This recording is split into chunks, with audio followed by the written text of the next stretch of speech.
Welcome back to the Grid Aces show. I'm your host, Connor Hall, here with Mr. Football, Chase Godey. We are the Grid Aces. Chase, what are the Grid Aces? The Grid Aces is a term that they used back in early 1900s football.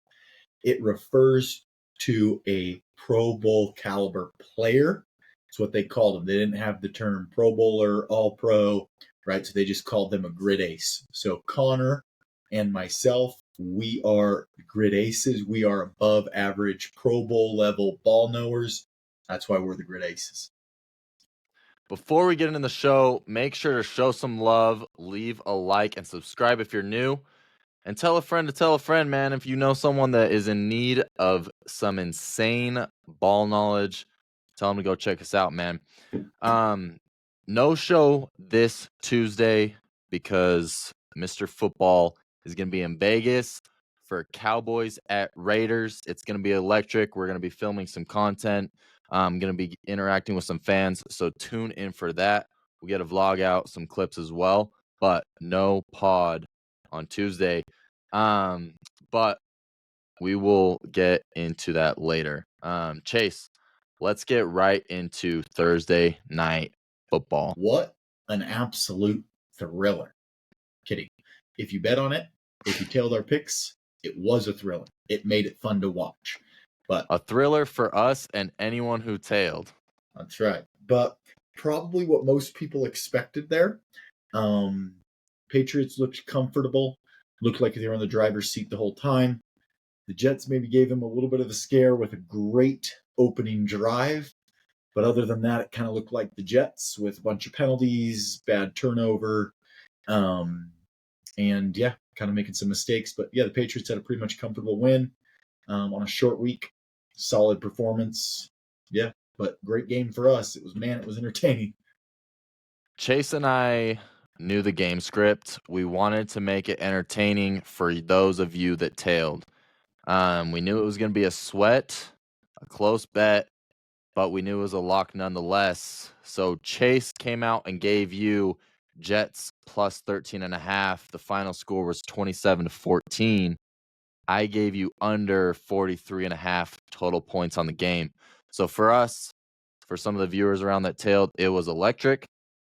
The rest of, the world, maybe not as much. But there were some key points to still take away despite it being a boring game nonetheless. Patriots scored at will. You kind of brought it up earlier. They kind of had their way with this game early on. I mean, Jets score the first touchdown of the game, but then after that, it seemed like every time the Patriots got the ball, they were scoring. I think the Jets stopped them 2, maybe 3 times, but outside of that, Patriots were pretty smooth. And for all you fantasy managers with Travion Henderson on your team, it's finally paying off. A lot of you guys drafted him in the 4th round, 5th round, 6th round, but last week he drops 28. This week, 32.3 fantasy points, 3 touchdowns. He carried the Patriots. Him and Drake May doing their thing. So shout out to him. Thursday Night Football wasn't electric for most, but it was electric for us. Now, with that being said, let's move into Week 11. Seasons, we're starting to wrap things up here. We only got 7 more weeks of football, and so that's really sad. I know as dire football watchers, myself, Mr. Football here as well, we are extremely sad that the season's on the back half. But playoffs are going to be lit. We're going to get into viewing some of these playoff teams come next week, so stay tuned for that. But for right now, let's talk MVP. And Chase, for maybe the first time ever, we have the most electric MVP race where the top 3 candidates would be a part of history if they were to make it. We'll give you our dark horses here as well in a second. But so with the best odds right now, we have Drake May, 23 years old, at a plus 220 on FanDuel to win MVP. He's the favorite. If he were to win MVP, he would join Lamar, Mahomes, and Dan Marino as the only players on 23 or under to win MVP. He's obviously doing insane things. The biggest benefit and boost for him right now is his schedule. I know you probably agree. He's had an easy schedule. I mean, we saw it tonight as well. He got sacked a couple times. He holds on the ball a lot, but it doesn't matter because the Jets are bad. But despite, some of his growing pains that he's still going through as a sophomore quarterback, he has looked phenomenal. Okay, second in MVP running is 37-year-old Matthew Stafford. Chase and myself have been super high on him all season. He has been incredible, hasn't thrown an interception since week 3. And if he were to win MVP, crazy enough, he would be joining some of the greats, Rodgers, Brady, and Manning, who have all done it. Now, Matt Stafford's a guy, he's obviously been a very consistently talented quarterback through the years, but he's never been looked at on this kind of level with these insane greats, best of the best quarterbacks. So, him winning MVP at 37, would that scale him up in that range? That's something that people are going to be talking about, especially after an insane season they've had so far. Maybe they go on, they win the Super Bowl. Obviously, a lot of conversations would come around to Matt Stafford. So we'll see what happens with that. That's electric. He's at a plus 260 on FanDuel. And then the third favorite to win MVP right now on FanDuel, Jonathan Taylor. I mean, you don't really need to say much about him. He's carrying the Colts. He's the reason the Colts are so good. Obviously, Indiana Jones is doing his thing as well. Shane Steichen's coaching up a hell of an offense. Offensive line's doing a great job as well. But ultimately, Jonathan Taylor is the engine of that team. And if he were to win MVP, he would be I believe he would be the third person, at least since the 2000s. I don't know about before. Maybe you know, Chase, but joining Adrian Peterson in 2012 and LaDainian Tomlinson in 2006. So obviously that's very impressive as well. So we have an insane MVP race. I'm here for it. And Chase, I know Shefty, he went on to McAfee's show, and he told them that if he still had his vote, obviously he got his vote taken away a little while back, but he's trying to get it back. So shout out to him for grinding. But if he had his vote still, he would vote Jonathan Taylor. Now, if you were a voter, who would you vote to win MVP for the 2025-2026 NFL season? Yeah. In my mind, I think it's a pretty easy who I would vote for. Matthew Stafford, by far and away, has been the most elite football player through the first half plus a game of football here. He is their offense. He's throwing no-look dimes. He's got 20 plus touchdowns, very little interceptions. A lot of people have them as their pretty much almost unanimous best team in their power rankings. So I love Matthew Stafford through and through. Now, as far as like chances to win it, I see why Drake May is the now betting favorite due to that very favorable schedule. And we know that in order for a quarterback to win it, like 95% of the time, they have to be the 1 or the 2 seed or do something statistically insane. So based off of that favorable schedule that the Patriots have, gives Drake May awesome odds at getting it done. But I think when you watch Matthew Stafford play, he's putting up the numbers. But obviously a little bit tougher there with the schedule. Obviously you got Seahawks on it, and the NFC is pretty top loaded this year, more top loaded than it's been lately. So they might have a tougher path to get that number 1 seed, where the Patriots have an easier path. So Matthew Stafford's been that guy. Nothing on JT, huh?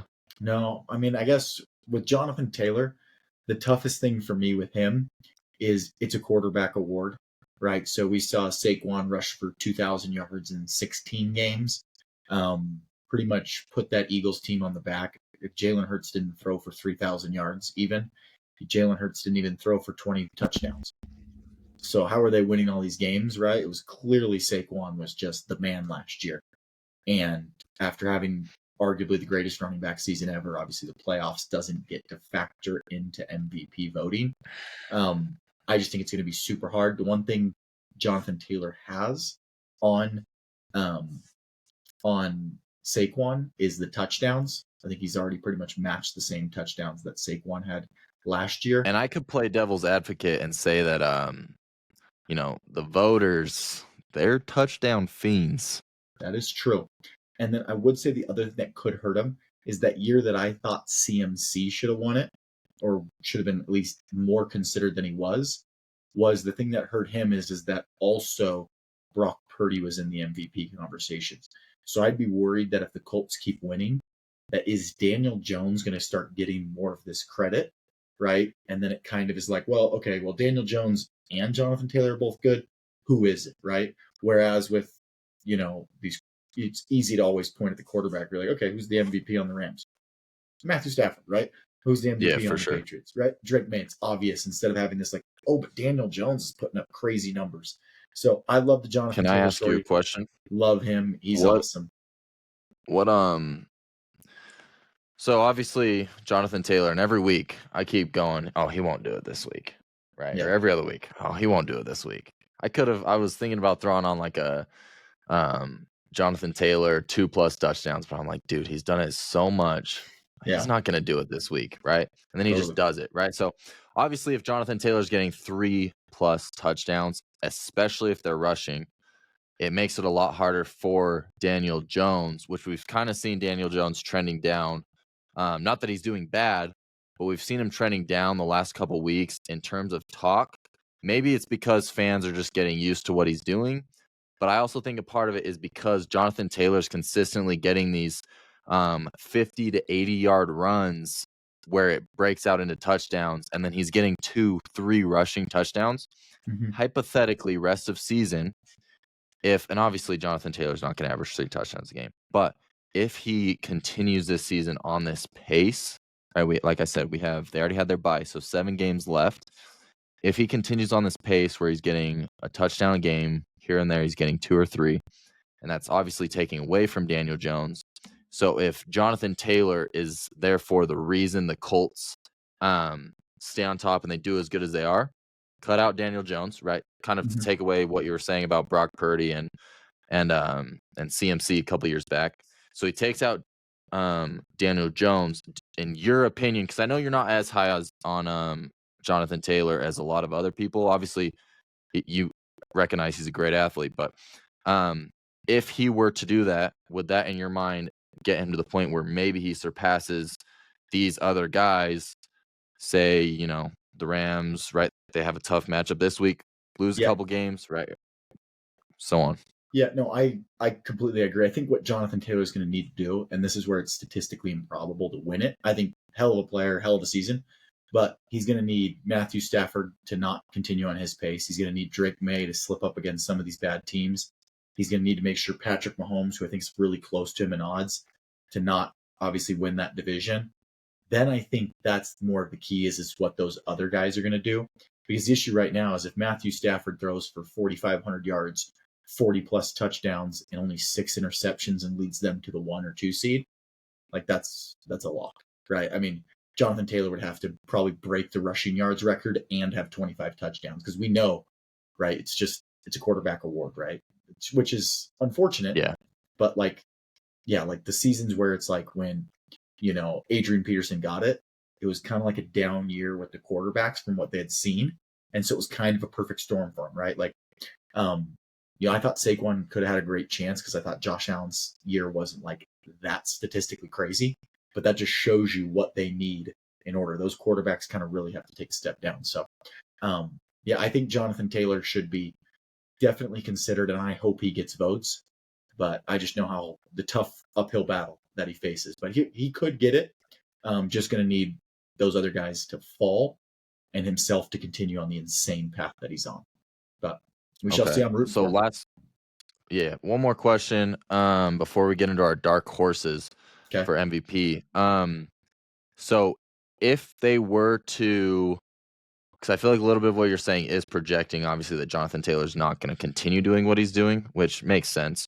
But say everybody on this list continues on pace at what they're doing, you still have Stafford over Taylor? That's an Okay. insane year. I mean, we looked at like Josh Allen threw for like 20-something touchdowns last year when he got it. You know, Matthew Stafford throws for 40 plus and like 6 interceptions. Like Yeah, if that. that's, He's I mean, at it's just 2 right now. I mean, because we saw what Jonathan Taylor's pace is like 28 touchdowns or something, and then like 1,800 yards. Like it's impressive, but you know, it's like I said last year, Saquon in 16 games. Who knows? Maybe Taylor even has to sit the 17th game, right? Like Saquon did last year. But I mean, 2,000 yards and 15 touchdowns didn't get it done last year. So, and in a year when quarterbacks weren't playing like Drake May or Matthew Stafford or like my dark horse who's balling. And who's your dark horse, Chase? Well, so for dark horse, we wanted to do anybody outside of plus 2,000 odds. So that removes Josh Allen, Sam Darnold. The stars Patrick got to Mahomes. align. Things have to go Things perfect got to rest go of the right. season. But I think there's a path to it, and one that I can logically get behind, and that's Jared Goff, the boy in Detroit, the man who almost got it done. I love Jared Goff because I think this Lions team, when they're on, they're the best team in football. Obviously, they've been a little bit streaky, but if they catch their stride, Dan Campbell now starting to call some plays. They have a very reasonable path to winning the division to get that crucial 1 or 2 seed in order to get MVP as a quarterback, like statistically speaking. And his numbers have been great: 20 touchdowns, 3 interceptions. I would not be surprised if they finish like 13-4 and get it done. And he finishes with 36, 37 touchdowns, 6 interceptions, and they get that 1 seed. I think it could happen right now. I looked, he was plus 2,800. That seems like a great value play. I know they got a tough matchup this week against arguably one of the top elite teams in the Philadelphia Eagles this week. But if they get a win there and he looks good, that plus 2,800 is all of a sudden going to be a plus 1,500, plus 1,600 after this week. So I love getting Jared Goff now before they get a win this week. Who's your dark horse? Yeah, or what do you think of Jared mine? Goff, he's been consistent. He's a Matthew Stafford kind of guy where he's not, ever in like big talks. Traded for one another, same archetype player. They don't really run. They huck that thing. Obviously, Matt Stafford places the ball a lot better than Jared Goff, but Jared Goff is a great quarterback, so I don't hate that pick for dark horse outside of the fact that he's just not as electric as my dark horse. Baker Mayfield, Tampa Bay Buccaneers. He has almost 2,200 passing yards. He has almost 250 passing yards a game. He has 16 touchdowns. How many interceptions do you think Baker Mayfield has? Kind of feels like a 4 this season. Yeah, and that would even be impressive because usually, Bake's throwing at least 1 to 2 interceptions a game. He's at 2. Wow. All right. So let me tell you something. All right. The only thing holding him back, 1, he has a horrible offensive line. 2, his entire receiver core is hurt. 3, they're 2-2 in their last 4 weeks, 6-3 overall. Okay. But here's what I'm gonna tell you, Chase. They play the Bills this week. If they get the dub against the Bills, oh, they are set because they're gonna get a dub against the Rams. Call me crazy, but they're gonna get a dub against the Rams. Then they have the Cardinals, easy dub. Saints, easy dub. Falcons, easy dub. Panthers, easy dub. Dolphins, easy dub. Panthers, easy dub. If they win out these next couple weeks that are tough, they could finish, 11-6, 12-5. So here's the thing. Baker, if he's able to carry his team to a 12-5 record with the conditions that they're in, not a great defense either. Solid, but not great. They've had a pretty rough schedule. If I told you they've played the Eagles, they've played the Seahawks, they've played the Niners, they've played the Lions, You're telling me they're 6-3? Yeah. 2 interceptions. And here's the thing. All I got to do end of season, I've got to bring Baker Mayfield. Maybe you've seen it, but the coolest highlight video I've ever seen in my life has Baker Mayfield. So, a little bit of Jason Kelsey hyping up your Eagle over there, Baker Mayfield. And we throw on some little music. He comes out. He's throwing dots. Baker Mayfield's exciting. I love him for my dark horse MVP. Call me crazy. Plus 3,000. Give it to Baker Mayfield. All right. Baker dog. He a dog. Baker is a dog. Now let's get into the weekend preview. So, Chase, we've got some exciting games this week. We're going to speed run who you think covers what spread. Okay. So, and then after that, we're going to both give our anticipated game of the week. We'll talk about it a little bit. But you ready? Love it. Okay. Sunday morning, Commanders plus 2.5. Dolphins are technically home, but obviously neutral site. Who you got? I got the Dolphins minus 2.5. Love what I saw from them last week. Commanders have left a little bit to be desired, but this isn't obviously one that I am going out of my way to place a lot of money on. I agree. Buccaneers plus 5.5 versus the Bills. I think the Bills get a bounce back win at home. Bucks have been pretty injured. Bills are taking that loss last week very personal, and we'll see a different Bills team. Very electric game, hopefully. Texans minus 6.5 versus the Titans. I like the Titans plus 6.5. We know CJ Stroud is out. Davis Mills has been balling, but 6.5, Cam Ward, boys are going to get it done. And Titans at home, then to say that. Yep. Packers minus 7 at the Giants.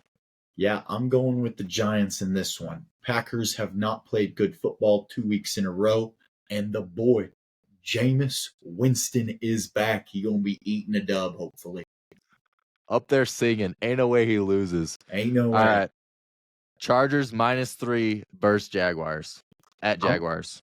I'm going Chargers in this one. Been playing really good football as of late. Everyone knows I'm rooting for the Chargers this season. Want to make sure the Chiefs don't stand a chance. But I think they get it done. Jags have kind of been faltering a little bit. Had a very, very emotional loss last week. Bengals plus 5.5 at Steelers. I'm going to go with the Steelers in this one. Steelers got embarrassed last week. They're at home.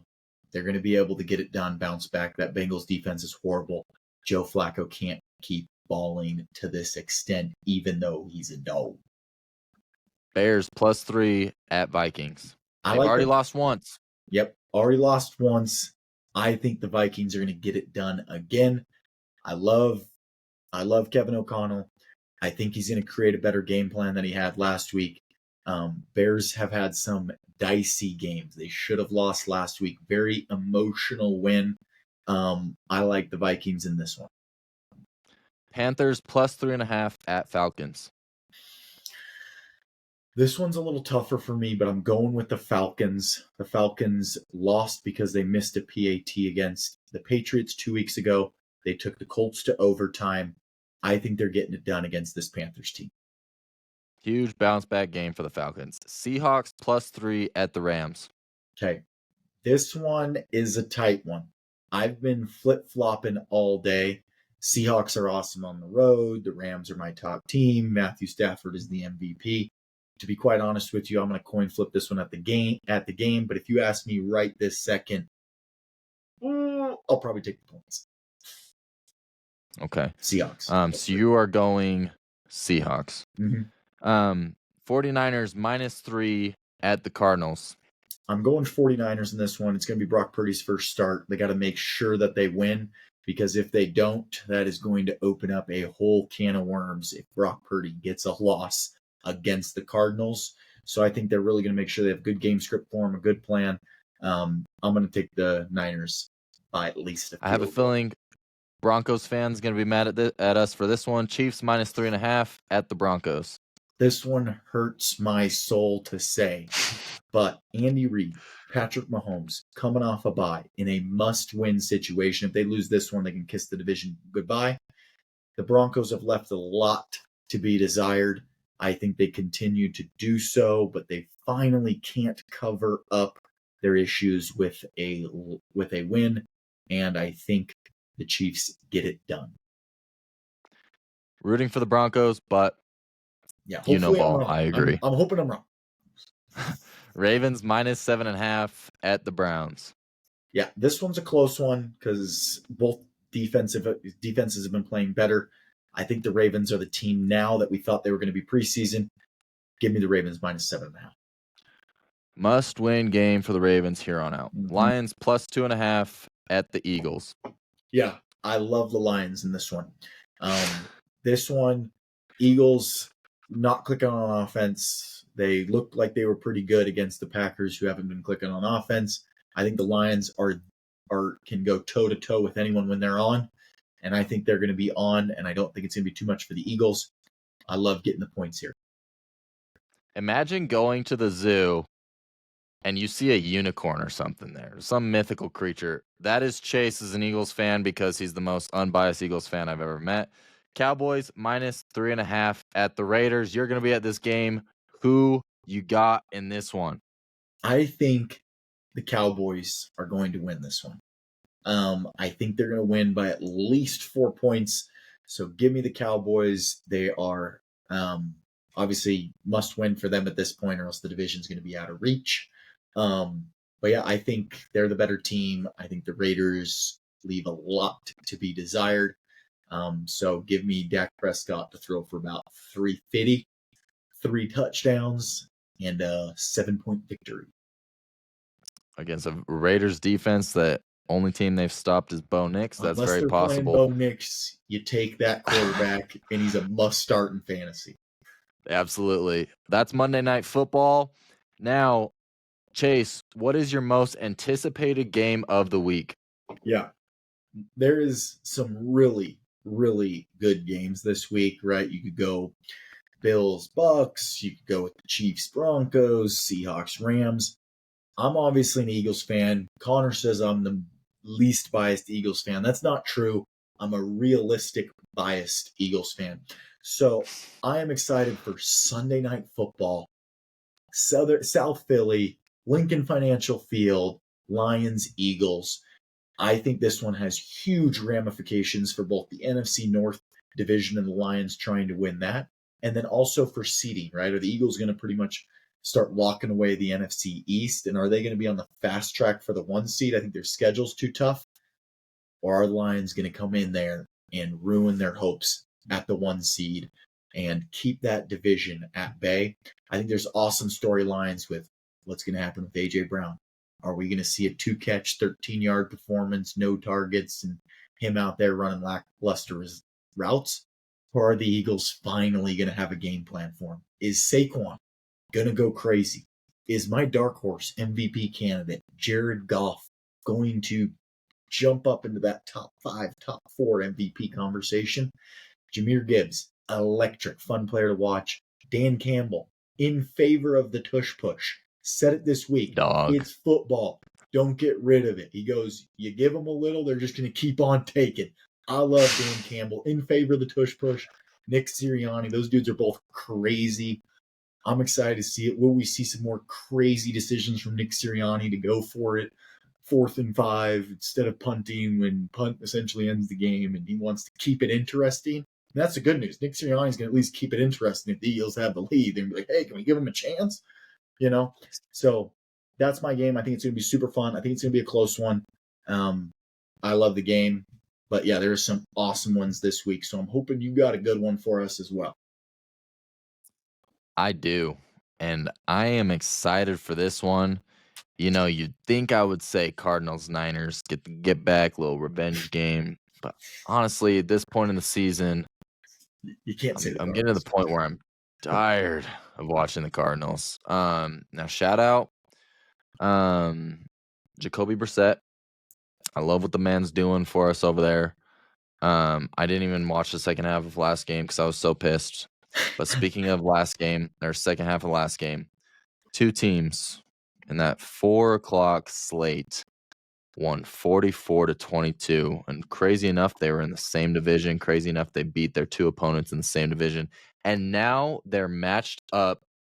The top two teams in the NFC West, we have the Los Angeles Rams and the Seattle Seahawks. Now, the Seahawks are going into LA.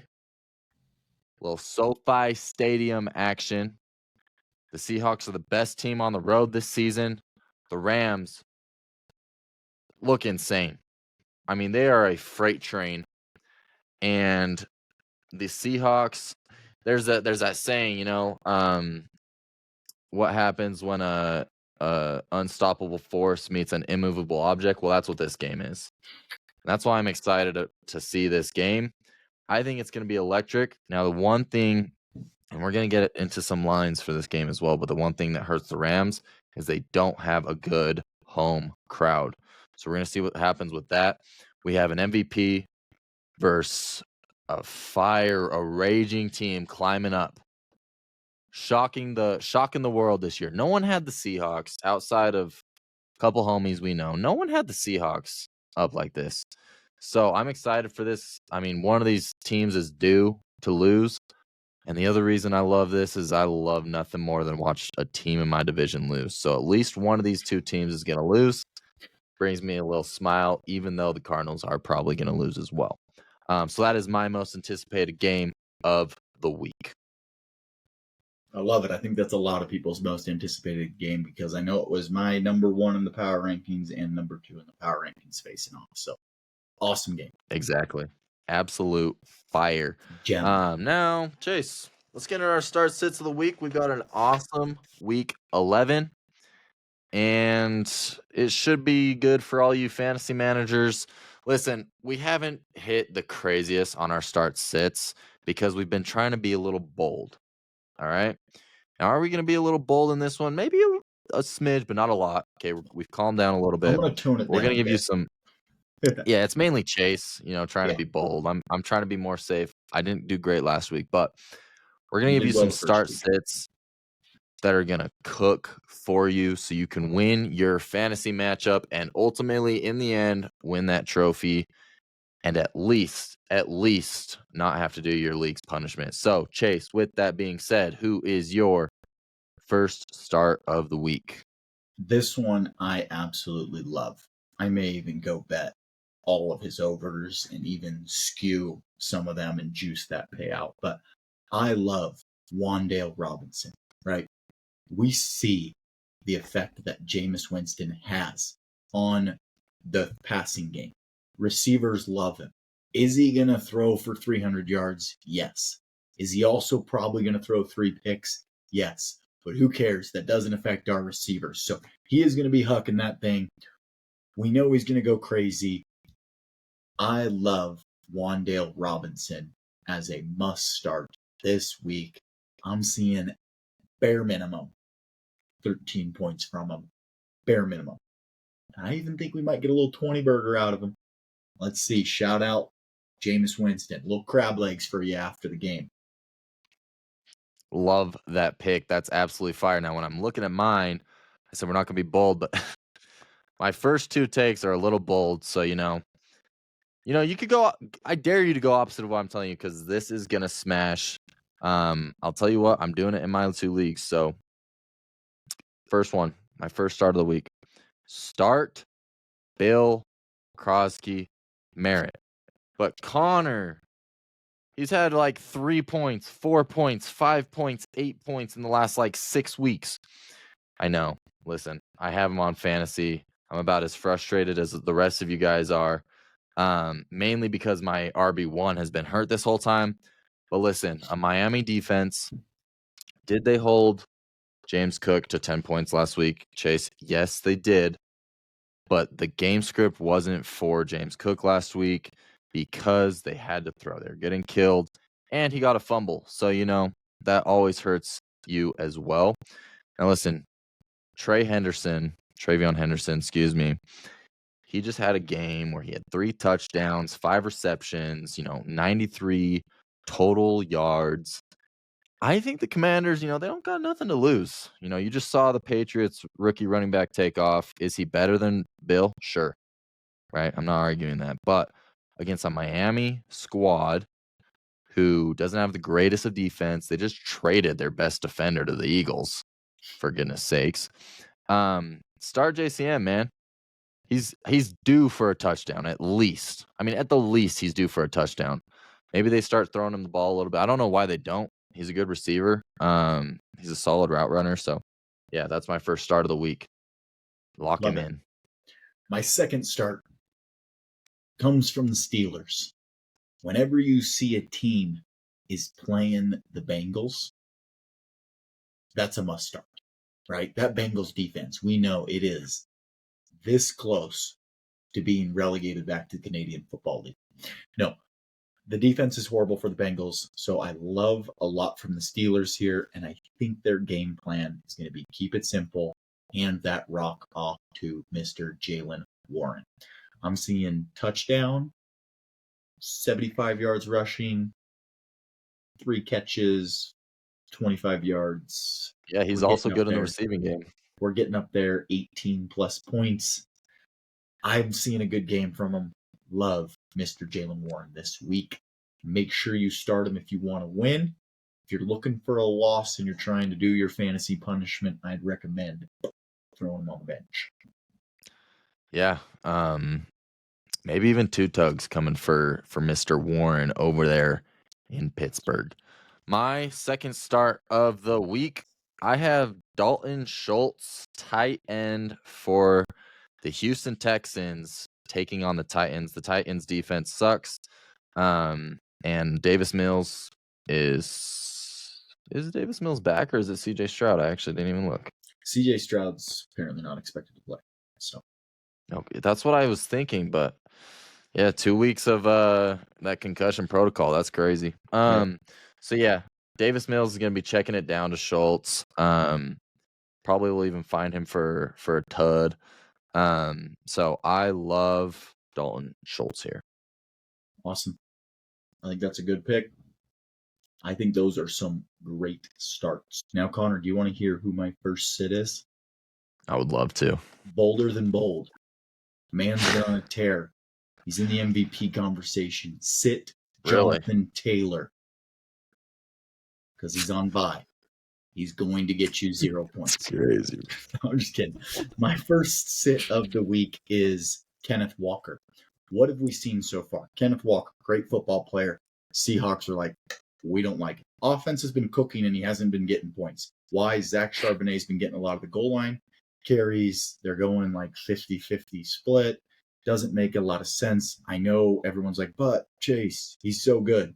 Yeah, he's so good. AJ Brown is so good. Team's got to use the player in order for him to get points. So Kenneth Walker, we're putting him on the bench this week. I'm seeing about an 8-piece, maybe a 7-piece. You may get lucky and he gets in the end zone, but I don't want to have to rely on that because we know Charbonnet is going to get the majority of those goal line touches. Put Kenneth Walker on the bench. Let him ride some pine. Who's yours? Maybe Chase gave us 2 sits in his first sit. We'll see what happens with AJ Brown. We'll get into that in a second on Chase's next sit.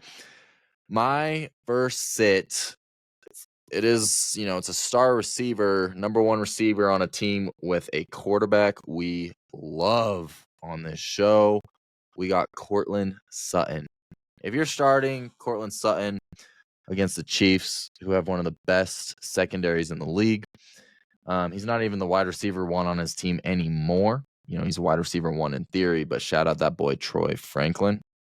I would sit Courtland Sutton this week because, here's the thing. If you're playing in a league where tackles count, you might get some points when Bo Nix throws an interception or 2. Chase might have him throwing 3. So, a couple tackles might come his way. Outside of that, though, I would say sit Sutton because the performance is probably not going to be very high. That's the nice thing with the Broncos receivers. You can always think, hey, might get a tackle this week. There's usually a few going around after the interceptions. No, I'm just kidding. Might start it off with the first drive. He usually does. Okay, go get a tackle or 2 in the game. There you go. Who's your second sit, Chase? Second sit of the week. I think this one's kind of maybe a little bit more obvious, but I think some people keep holding out hope. I'd like to see a good game from him before I start him. Xavier Worthy. I think at this point just needs to be on the bench. We know that they just drop back, huck it at Rashee Rice, huck it at Travis Kelce. And then they kind of like some of those other receiver options. It almost seems better than Xavier Worthy. I know it doesn't make sense to me either. Like, hey, this dude's the fastest dude on the field, catches the ball well, runs good routes. I'd probably throw him the ball more than the Chiefs do. So I would sit him this week. I just don't see that crazy game for him. Maybe you get lucky with a 60-yard bomb touchdown, but I just don't want to have to rely on that, and especially against a really, really good Broncos defense. I think this one's going to be a low-scoring game. I don't think there's going to be tons of touchdowns to go around, and obviously there's a lot of mouths to feed over there with the Chiefs, and they seem that they don't really like to feed Xavier Worthy that much, and that's probably why he's real skinny. Yeah, that's an absolute lock. I mean, Rashee Rice is over there just balling, so why throw to Xavier Worthy? That's why, Chase. I'll tell you what. All right. My second sit, it's pretty easy. This one is. Right now, it's basically a wide receiver on the Chargers not named Lad McConkey, or if you want to count Oronde Gadsden. Big fan of the show, by the way. Shout out to him. I would say sit Keenan Allen. Specifically, he's my sit this week. His production's been low lately. You might get lucky. He might find the end zone. But I don't really think so this week. So I'm gonna say sit Mr. Allen in LA. Now, Chase, that was a great start-sit segment. But I think it's time we give the people their favorite segment. Listen, if you've been following us this far, we've made you some good money on some betting locks. So far, we're 2 for 2 to start this week. We've got 3 more picks each to finish off 8 for 8 for you on the week. So if you want to make a lot of money, listen in because we got some heat coming your way. But first, if you made it this far, please make sure to leave the like, subscribe if you're new. Show some love for the boys. I mean, we're the Grid Aces. We're giving you elite ball knowledge. Tell a friend to tell a friend. Let's grow the show here. Chase, but let's get into it. What is your favorite pick of the week? This one hurts me, but there is 3 reasons I absolutely love this play and why this play is the play of the week from me. Chiefs -3. Reason number 1, Andy Reid, Patrick Mahomes off a bye in a must-need win. That's gonna make me back the Chiefs pretty much just out the gate. You get it at a lower number than it probably should be due to the Chiefs' record so far this year and the Broncos' record. Second reason, okay? Always hedge your emotional well-being, right? I want the Broncos to win. I would love for us to see a playoffs without the Chiefs. I would love for them not to have a chance at winning this division. I would love for the Broncos to have full-on command. So if the Broncos win, great.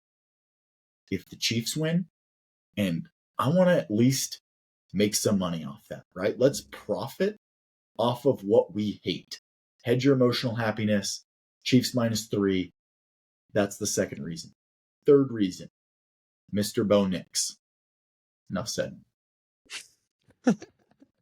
Listen, I'm mad because that was also my lock of the week, but I'm glad we're in agreement here. But yeah, shout out Bo Nix. We love him over here. But listen, Chase, the Chiefs, first of all, Patrick Mahomes 4th in MVP race, despite their record.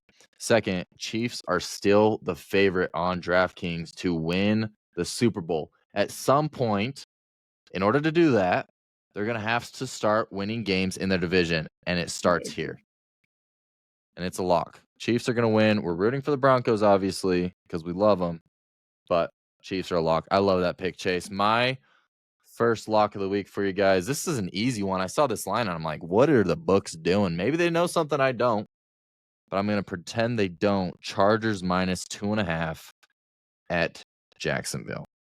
Listen, the Jaguars were just up 30-0 on the Texans, and they lost to Davis Mills, by the way. Now, the Texans aren't a good team by any means. And you're telling me the Jaguars scored 30 on their defense, their only bright spot, and they lost? The Jags suck, man. Give me the Chargers -2.5. That's a lock for you. Who's your second one? I love that pick, right? I always say if it's less than 3, it's probably going to be who you think's going to win the game. My second one, I like to look at over-unders for my second one, right? To kind of have a little bit of fun with it. And one of them just jumped out at me. It's pretty much just like, boom, bigger than the rest. And I saw over-under 51.5 Bucks Bills. Like, wow, those offenses, in my opinion, have not been humming as of late, right? Both these teams are going to come out. They're going to be trying to stop the other. They're not exactly clicking right now. I'd like to see them both click before I go and smash the over. So I got Bucks Bills going under 51.5, and who knows? Maybe a little cold front kind of hits late. Might as well go snipe it now, just in case that happens. Bucks Bills going under the 51.5. Lock it in. Yeah, that's one of those ones. Everyone's going right, so we're going left. It's in the script, yo. The Bucks, we've talked about it. They're banged up. The Bills, we just saw what the Bills did. And if the Bills are gonna win, their defense is gonna have to do something. So I love that chase. Now, my second lock of the week, it's pretty easy. I mean, this man, best tight end in the league. The only reason a Cardinals fan like myself can be happy. I wish I was wearing the jersey. Mr. Trey McBride. We're taking the over 67.5. Another line that's just never been so easy to read. He just came off a game where he had 9 targets, or 9 receptions, 127 yards, a touchdown. Should have had another touchdown. 67.5 is his line. Yeah, give me the over. That's a lock. I love that one, mainly because Trey McBride's on my fantasy team. What a pickup. But if you know the dude's going to get at least 10 targets in the game, it's like, come on now. He's got to catch at least 6 of those. That's going for at Yeah, least 10 yards surely a reception. couple of those are going for 10 Has to be a plus. perfect storm for him not to hit that line. And we know Connor, his nickname, ATM. Always sprinting. ATM, baby. Hey, Always and here's the sprinting. thing. Niners banged up secondary, right? Banged up defense overall. First of all, the Cardinals, they're either in a close game or they're going to be getting blown out. They're never blowing a team out. So it's in the game script. They're going to be throwing. Trey McBride is his favorite target. Oh, and by the way, guess who's out this week? Maserati Marv. Who else are they going to throw to? Come on. Give me that lock. Greg Dortch. Trey McBride. Hammer the Greg Dortch is over. Okay. Shout out to him. Third lock. This one coming from the same game. I don't know if we saw something going down. I love that McBride one. But there's a man, Jacoby Brissett, playing to be the Cardinals' long-term option. He wants to prove himself. This Niners defense, not really ideal currently due to the injury situation that we know plagues the Niners every single year. I think this game is going to be way more high scoring than most of us are seeing, what the boys out in the desert in Vegas are predicting. Jacoby Brissett's line is only 225.5 pass yards. I saw that and I'm like, whoa, they made a mistake over there. That's free money. I called that Jackson Dart one over 205 or whatever, and it hit at the beginning of the third quarter. I'm seeing that again. Jacoby Brissett over the 225.5. Little extra layer to this. I think Mr. Jacoby Brissett hits that line before the fourth quarter. Lock it in. I might have to go bet on the Cardinals money line now. I love it. We're both betting on the Cardinals to cook. I've never heard anything so awful yet so poetic. It's gonna Well, be a lock. I we like are the. we I'm are starting we to like are the Cardinals money hammering line now. pass yards and receiving yards. So if they're down by a lot, they're going to be hucking it as well. So Oh, for kind of sure. rooting for the Cardinals, kind of maybe a two-way We're street rooting. here. We're rooting for the Cardinals for Yeah. sure. All right. Love that. Thank you for rooting for my Cardinals with me. I'm excited for this weekend's game. Hopefully, it's a close one. Now, Chase, it's time to get fun with it. We looked at some lines that are kind of locks. We got the -2.5. LA Jags. We have McBride over 67.5. Everything you've said so far has been a pretty easy lock. So why not get a little fun with it? We're gonna take a money line. We got a dog for the money line here. All right. Listen, we talked about this game earlier. Most anticipated game of the week. Everybody's going to be watching. Everybody's going to be expecting the Rams to win. They're a -3.5 right now. And so that's why I'm taking the Seahawks money line at a +160. This defense is fully healthy. They are just insane. 2 touchdowns last week against my Cardinals, who haven't been slights on offense. They haven't been, number one, but they've been consistently all right with Jacoby Brissett. And they have had an insanely efficient offense as well. Now, this is going to be probably their biggest test so far this season. Best team on the road this season. Rams, not a great home presence. I love the Seahawks money line. It's never been so clear to me before in my life. Lock it in, free money for you, and that is good odds as well. Oof, oof. Dog will be barking. Seahawks getting the dub. No wonder Connor likes Drake May to win MVP because he sees Matthew Stafford losing this week. Now it makes sense. So, you guys know the rules. 3 from me, 3 from Connor. Bet them all individually, parlay all 6 together, and man, have a week, quit your day job, go out, make some money. When we give you free locks, it's giving you free money. Just Connor, walk up to him, boop, boop, boop, boop, punch in the code, money comes out. Let's go. Locks. Yep. And one more thing as well. Let me pull it up here. If we go 6 for 6 throughout Sunday's slate of games, we will also give you a bonus bet for Sunday night football. So stay tuned in for that. And then Chase will be providing us with some heat come Monday. So we're going to get into that a little bit in the after show. But first, real quick, I just want to take a moment, get into some NBA talk. The only reason for this is I just want to gloat about my Suns. 5-game win streak, by the way. Everybody had them below the play in. I want you to know. Oh, trade Kevin Durant. Well, he sucks anyways. It don't matter. Trade Bradley Beal. Oh, he's averaging 7 points per game on 27% shooting. What are we talking about? And he is out for the Efficient. season, so get well soon. But 5-game win streak, 8-5 overall, 6-1 at home. This team loves its fans. It loves its crowd. Speaking of Devin Booker, for the people. One of the only players to have just the most electric interactions with fans mid-game. Back in the playoffs, I want to say it was 2022 playoffs. He got hurt this game, unfortunately, but he dropped 31 points in the first half, hit a fading shot over 2 defenders, lands on his butt and gives a little, I don't know, 1-year-old, 2-year-old some knucks, maybe even younger. Gives him knucks right there on the court side. Beautiful. Then in this last game, not this last game, but the 2 games ago, yesterday, he gets fouled after getting a game clinching steal. He runs up into the stands, and this is away, by the way, in Dallas, where they hate him over there.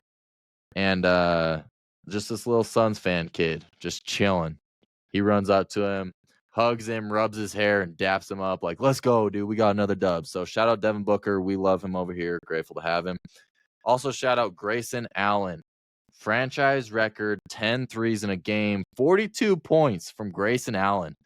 Listen, this is one of the most hated players in the league, but I'll tell you what, man, I love him. If he's on your team, you love Grayson Allen for what he's doing. He's been one of the biggest reasons we've been able to be so hot. Then we got Dylan the villain, Mr. Dylan Brooks, another player where you only love him if he's on your team. 32 points tonight in this massive win against the Pacers, where they win 133-98. I mean, come on, this team is cooking.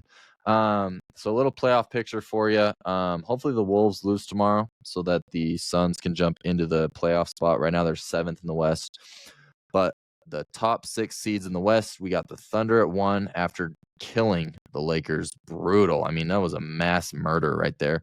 Nuggets number 2, Spurs number 3, Rockets number 4, Lakers number 5, and Wolves are in that 6th spot, about to fall to 7 though, because the Suns are coming. And then in the East, we have the Pistons at 1. They're holding on strong. Knicks at 2. They started off slow, but they're bouncing back. We have the Sixers, fun young core. I mean, they've got Paul George still out. They've got Kelly Oubre's playing solid, and Embiid's ramping up. But the real talk over there is Tyrese Maxey and VJ Edgecombe. They're killing it for him. Then we have the Cavs right there at number 4. Donovan Mitchell's doing his thing. Evan Mobley's doing his thing. They look good over there. And then we have the Hawks at 5. Without Trae Young, the Hawks have been balling. He's probably going to be out the door here shortly. And then surprisingly enough, we have the Raptors at 6. A couple teams that have fallen short. The Bucks right there at 7. They'll probably climb up. Giannis is a freak. We all know that. Then another interesting one. The Bulls started off 6-1. They're now 6-5. Chase and I talked about it a couple weeks back. We thought the Bulls, when they were 4-0, 5-0, that was fraudulent. Clearly, we were right. All right, that wraps up the NBA segment. Chase, I am excited for after show because we can talk about our Vegas trip coming up. Not ours, your Vegas trip coming up. But ours as the Grid Aces, because you're going to be filming some awesome content. We're going to get a vlog. We're going to get a couple clips, maybe some rage baiting for fans, maybe some locks. What else are you going to be doing over in Vegas? Yeah. So the game plan, and obviously, whenever you're in Vegas, lot goes down. So we will see what ends up happening. But the current plan is I'm going to live out my dream, and I'm going to spend 16 hours in the sports book on Sunday, because guess what? Let's We have go. an international game. So Vegas, the first game comes on at 6:30 a.m. Last game is going to end probably after 9 p.m. So maybe not 16 hours, maybe 15 hours. But I guess I'm going to have to get there before 6:30 to place some bets, and I'm going to have to be obviously probably stay later to collect all the money that I've made. So 16 hours in the sports book on Sunday there. I'm going to be giving you guys an insight to all the bets that I'm going to be placing. I'm definitely going to have one that I'm going to place for that international game. Going to have a 1 or 2 or my lock there for the morning slate, then the 4 p.m. slate Eastern time, and then obviously the night game. Going to be placing bets, going to be posting it all, going to be showing you guys all of the money that will be won, because you better believe we will be working, right? Tell your wife that is work, okay? And then Monday, Cowboys are going to be there playing the Raiders. So I'm going to go put on some Raiders gear, and hopefully we're going to troll some Cowboys fans, right? Me as an Eagles fan, nothing that's going to be better. Hopefully I'm going to bait them into, saying stuff that proves that they're bandwagons, right? Maybe I'll do a little, hey, who's the better Cowboys player, Austin Reeves or Luka Doncic? And we'll see what they say, and they're gonna be like, oh, Luka. You can't do Luka because Dallas fans are gonna know Luka. That's true. Dallas will know. But yeah, I'll pick 2 players, probably in the NBA, maybe in different sports. And I'm gonna ask them first, hey, are you a Cowboys fan? Are you a diehard? And they're gonna be like, oh, I'm a diehard. And I'm gonna be like, where did Dak Prescott go to college? And they'll probably say, I don't know. And I'm like, really? Man balled out at Mississippi State. Where did George Pickens go? I don't know, but I like him. Well, guess what? He was balling over at Georgia. You got to know these things if you're a diehard. So we're going to do that and then maybe get them to, clip some funny stuff and hopefully we get some good content. Worst comes to worst, we don't. Worst comes to worst, we didn't get any good bets off, but my guess is we're going to have a lot of good bets and some fun content. We're going to be filming it all. So, going to be a lot of fun. Hopefully, you guys enjoy the content so that way we can convince Connor to come with on these next time. And then we just go We and will do be it making it to the next trip. multiple times a year. So, going to be a lot of fun. 2026 going to be lit for the Grid Aces. Yeah. Love the laptop. 7%. We're still holding out there. But sweet. Yeah, Connor wasn't excited enough to come, so bummer. Next time. Don't do that. Why you gotta do that, man? I'm just playing. So let's talk real quick. So you get in Saturday? I'm getting in Saturday. Maybe I'll have a little college football bet too, maybe. Have to. Cougars, BYU Cougars, minus 3.5 against TCU. I know you're not as into basketball, but also the BYU Cougars 7 seed take on UConn 4 seed. Ooh, so give me UConn. It's a little March Madness preview. That's Saturday. But for football, on Saturday. Wow, you get football and basketball same day. I love that. Mm-hmm. So for you, BYU has a tough matchup because TCU, they're underratedly good. Totally. And coming off a big loss, I mean, whatever BYU's spread is in that, I'm probably hammering that on the bounce back. Big bounce back letdown there for BYU. And then what are some other games Saturday that you're looking forward to? I haven't completely looked at the slate. I haven't either. I usually just look at the ranked games because that's honestly what I really care about outside of that's fair. Clemson, dude. Talk about Clemson. We both thought they were gonna win the Natty this year. They're Clemson. I mean, it makes no sense. They were returning so many starters. They have 2 defensive linemen that are projected to go in the top 10 of the draft. Sense. Right. They have a coach that's been there, done that before. They were, they're in a weak conference, right? They get to play in the ACC, which who even knows if they'll get a team in the college football playoff. But it's just crazy. Actually, that's actually something we need to talk about. There's a way that the ACC doesn't get a team in the college football playoff. So we know that there has to be 4. Yeah, because right now there has to be 4 conference winners. 5 conference winners, right? The ACC is so bad. So they were just saying if Duke ends up winning, and then it's like JMU has to win theirs, and then like USF has to win their conference as well, because USF already beat Duke, so they would probably get in over them. And then is there a chance of Florida State still does it or no? No, Florida State's cooked. It's essentially between like Miami,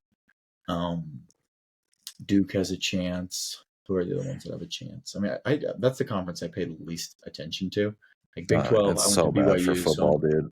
ACC's fire for basketball, but it's so bad for football. But yeah, for the Big 12, that's where I kind of pay a lot of attention to. Pay tons of attention to the Big 10, the SEC. So, I mean, that's where, obviously SEC, Big 10's usually got a lot of powerhouses. And the Big 12, obviously with my alma mater, I always like paying attention to them as well. But yeah, dude, this is such an awesome time when you got football.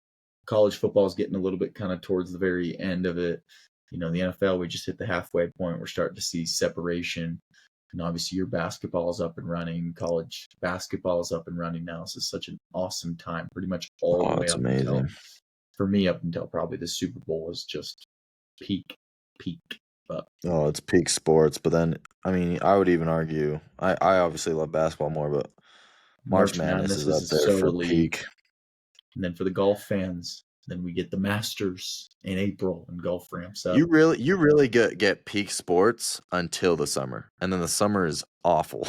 And if you are not a basketball fan, I mean, it's brutal. I mean, I like watching golf, but I'm at least that's true. At least like But even for basketball, like the finals ends in June. Yeah, but So the nice it's thing about the NFL and what they've done so well and a lot better than NBA, MLB is their offseason still so interesting with the combine and then the draft and all the mock drafts and all the lead up they do to that. And then you have the rookie yeah, mini I camp disagree. I and the think the NBA is on that OTAs. tier as well No, for I off know season. you're You're just so not into the biased. NBA. You know what the issue with the NBA is? Game I literally 7, like the NFL more than the NBA, game so I'm not 7, biased. game 7 of the MLB, right, of baseball, that's like kind of almost feels like it's on the way out, had twice as many I know. viewers as I game know. 7 of the NBA. I think To be the fair, NBA needs to figure something out and something out quick well, the because issue with the NBA is their matchups I the know, but last couple of years. they got a game 7 in the NBA finals and they couldn't draw. They drew half the viewership that baseball did. Like, Yeah. that can't be the case. I think obviously nobody really likes, in my opinion, I'm a casual, right, when it comes to basketball. None of the casuals like OKC, boring, right? And then obviously Indiana, not a big media market.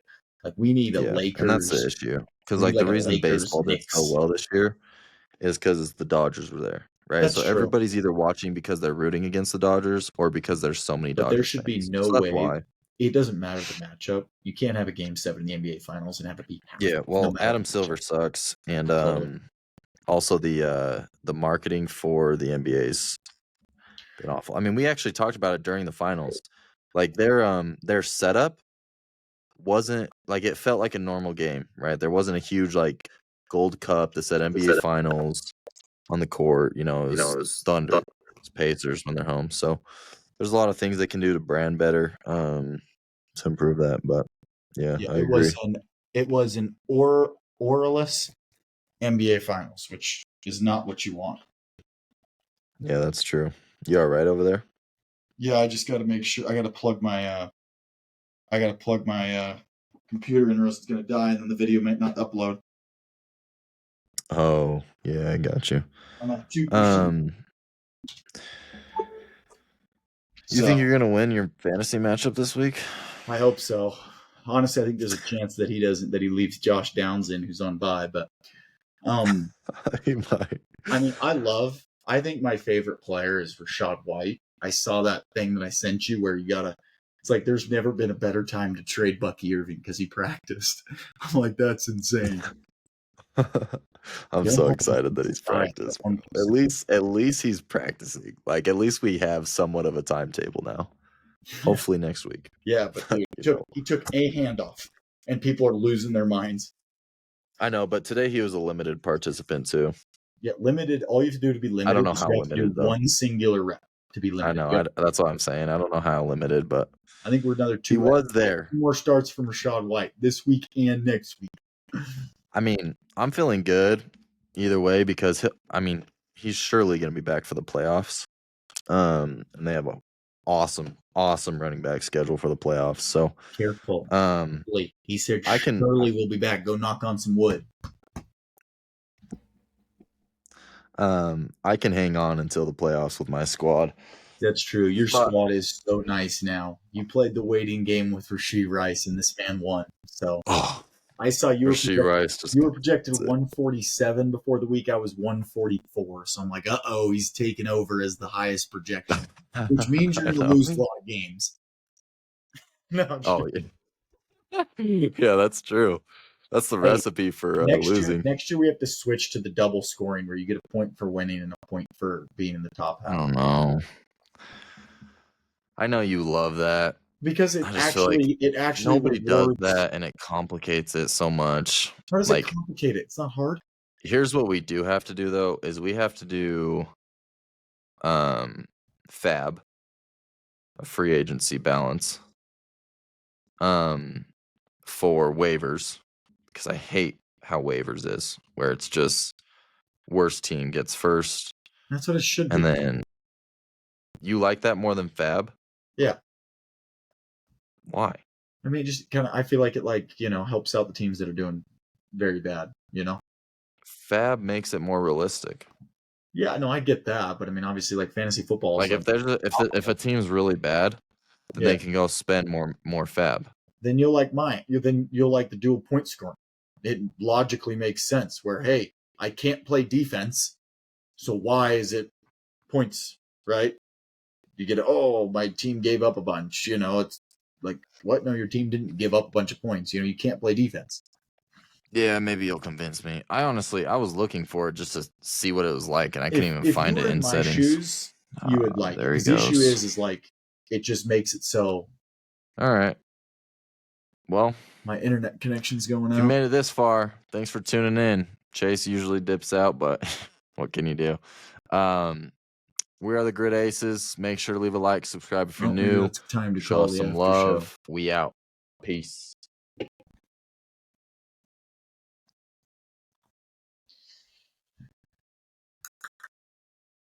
think it's time to end it.